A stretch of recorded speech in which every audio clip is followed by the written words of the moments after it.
Hello, good afternoon, everyone.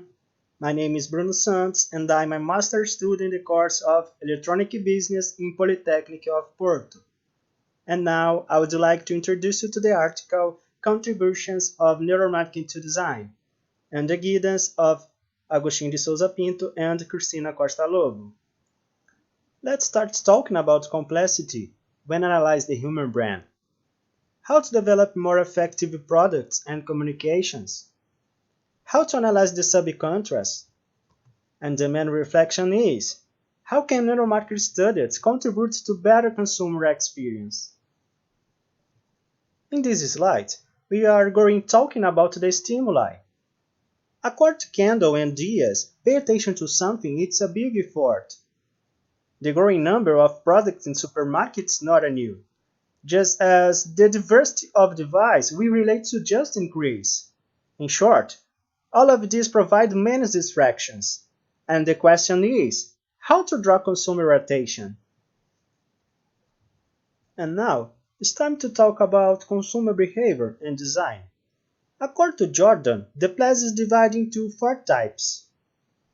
Physical is derived from the relationship of the artifact with the sensory organs, for example, the texture.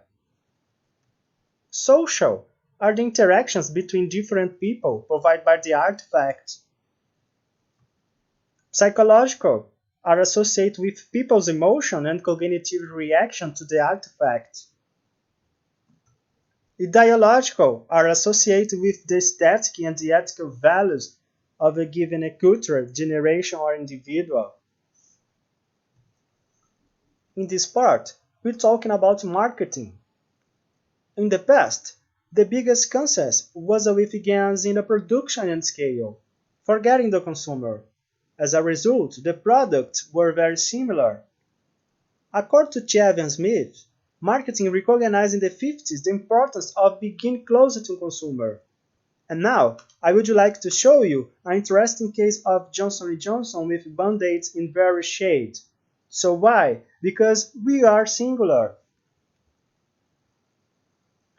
In this slide, we are going talking about one of the best known theories of the evolution of the human brain, the Trinoband theory. This theory emerged in the 70s. According to Paul MacLean, our brain received three layers. The first stage, known as a reptilian or primitive, would originate from reptiles, responsible for instincts and vital functions, such as feeding, reproduction, and breeding. The second stage, known as a limbic, responsible for managing and administering emotion, feeling, and pleasures. And the last stage of evolution, called neurocortex, or rational, responsible for logical reasoning. But the question is, according to neuroscience, this theory has no scientific base. Let's talk about social cognitive neuroscience. Still for some scientists, research and authors, even in the face of technological and scientific developments, the human being preserves a prehistoric brain. According to Camargo, much of this is attributed to behavioral biology of individuals, for example, the impact of hormone and food. After all, what is neuromarketing? Neuromarketing is understood as the use of neuroscience experiments in marketing.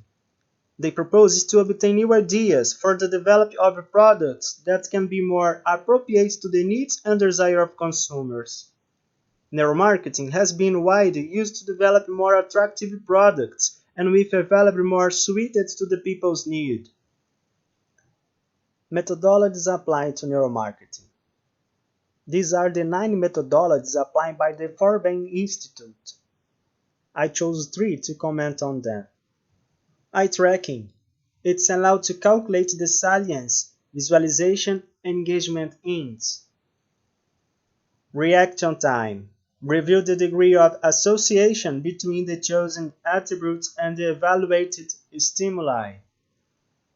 Sweating represents an explicit measure of the value of the emotion intensity. Let's talk about method. To develop this investigation, we opted for the systematic literature review. According to Costa Lobo, the systematic literature review corresponds to a method of scientific investigation that allows a very thorough analysis. And the steps were: research design, select data source, construction of research strings, search and filter used, definition of inclusion and exclusion criteria, and definition the method and tools. Selection process. The first stage corresponds to identification of the databases consulted and the number of studies identified. The second stage is screening that corresponds to the application of the inclusion and exclusion criteria. The third stage is identification of the eligible studies. And after all these steps, 32 studies were considered in the present investigation. From here, we'll show some results. The first table refers to typology of the document analyzed. The second table refers to relevance of the study in view of the citation obtained. And the last table corresponds to the methodological perspective of the study analyzed. This slide refers to study period, recalling that it was not decided to restrict the time, but the relevance of study and authors. As you can see, the greatest predominance of study was in the years 2004 to 2017. In this table provides a better understanding of the main authors containing this study and their respective approaches. And I would like to draw your attention to some authors marked in red, because as they address the three themes. And the conclusion is that despite the advance of neuroscience and technology, the brain still keeps many secrets. As reported in the article, some theories complement each other, and others have no scientific validity. I share with you a quote from Tim Brown, who understands design as a multidisciplinary activity. Nowadays, design is too important to be left to designers. That's all. I would like once again to thank everyone for their presence, and I hope you enjoyed this presentation. If you have any questions, please send me an mail. Thank you, and see you next time.